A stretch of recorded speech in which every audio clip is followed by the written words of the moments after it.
Hi everyone, thanks so much for watching and welcome back to my channel. For those who don't know me, my name is Leah and I normally do lots of singing videos, cover videos, and I also reviewed this microphone, so if you want to check out that, then click the link above. Otherwise, today I am going to be talking about, what sort of things to expect in your PGCE year and survival tips. Yeah, so I hope this video is useful for those who are studying to be a teacher in September, and yeah, stay tuned.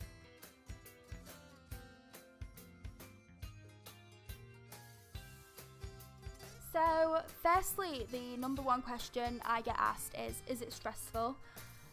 I'm going to say no, and I'm going to say yes. The reason why I'm saying no is because, personally, I am quite a chilled out person. I just sort of take things as they come, and I don't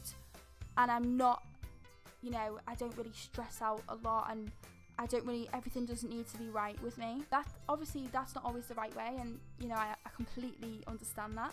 And I know some people are like that, and I'm not saying that's wrong. But I'm gonna say yes, it was also stressful because, of course, anything that you care about is gonna be stressful. I don't mean stressful in terms of I wanted to quit and I wanted to curl up into a ball and die. Like, that's not what I'm saying. What I am saying is that it's stressful, but it's manageable. So, yeah. I also think as well that everybody's experience is really different. Some people have had an absolute right to be stressed out because of the type of school that they've been placed in during their PGCE. I've heard a lot of horror stories, and I'm going to be honest, I would not have survived. Luckily for me, I had 3 amazing teachers, and I've took a lot of positive things from each of them. So, when you start your PGCE, you will start in university. I think it was 2 months in university, and that consisted of a lot of lessons in English, math, science. It's literally being back at school. And in those lessons, they sort of teach you how to teach that subject. In maths, for example, we were doing a Key Stage 1 class, and they would say, different approaches to engage in maths in Key Stage 1. So it was a lot of hands-on activities. It was just loads and loads and loads of ideas. Another thing that you had to do, I think this was in the first 2 months, was you had to do an essay. It was part of the masters. So you're basically doing, I think it's a third of a masters when you're in the PGCE. Okay, and now I'm making it sound really stressful. If you've already completed your degree, you're fine. It's literally just writing an essay for your degree. And most of them are 1,500 words, 2,000 words, max. No more than that. The other thing that you do get some tasks. And these tasks are basically just homework. So it could be anything from make a children's book to, which is really fun in my opinion, to find your favourite children's book, or make a maths resource.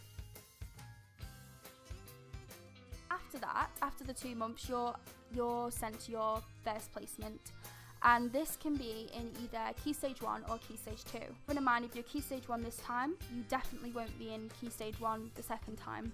So it's either Key Stage 1 or 2, and say, for example, I was in Key Stage 1, so my last placement was definitely in Key Stage 2. So yeah, my first one was in Key Stage 1 in Year 1. And you're allocated a class-based mentor and a school-based mentor. But then the most important person is the class-based mentor. So they really get to see your whole placement experience. So the first week of the experience, you're there shadowing them. So you're observing how they interact with the kids. You might want to jot down even some points that you like about their teaching style, or you can jot down things in their classroom. So I was looking around and I've seen some amazing display ideas, so I jotted them down, and I'm actually using one of the displays that I've seen in my classroom now. I mean, in my university, I was given an audit, and basically it's what to do each week. So the first week, for example, I've had to teach 4 consecutive lessons. Basically a tips and tricks of what you need to do each week in order to survive the sort of placement. I just ticked them off as I did them. So you will be observed each week, once a week. Prepare for that lesson, make sure it's perfect. they're not just going to leave you to it.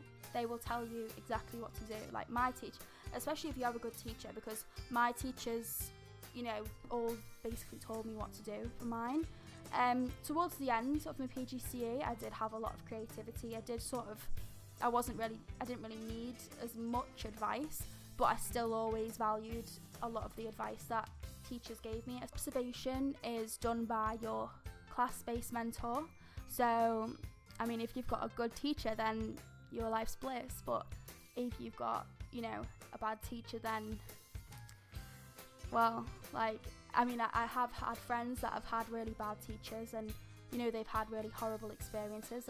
But there are some bad students out there that really don't care, and they never want to really put the effort in. So I guess it works both ways. I mean, don't worry too much about what teacher you're going to get and things like that. Just try and have that positive outlook, and I'm sure you will attract positive outcomes as well. You've finished your 7-week, you finished your 4-week, and you finished your 11-week. So the last thing that you have to do is find a job. I'm going to make a whole new video about this, but basically you need to find a job before, I'd say the last day to find a job is probably the end of June, but I really wouldn't leave it that late. I don't want to say all the bad schools, but the schools where staff aren't happy in, and you can, when you go into one of them schools, you can very much feel that, and it does rub off onto your mood, onto your mental well-being. So just be careful what you're applying for and when. I will do another video on this, however, just to be absolutely clear on the job situation, just because I think it's a big topic. Overall, that is basically it.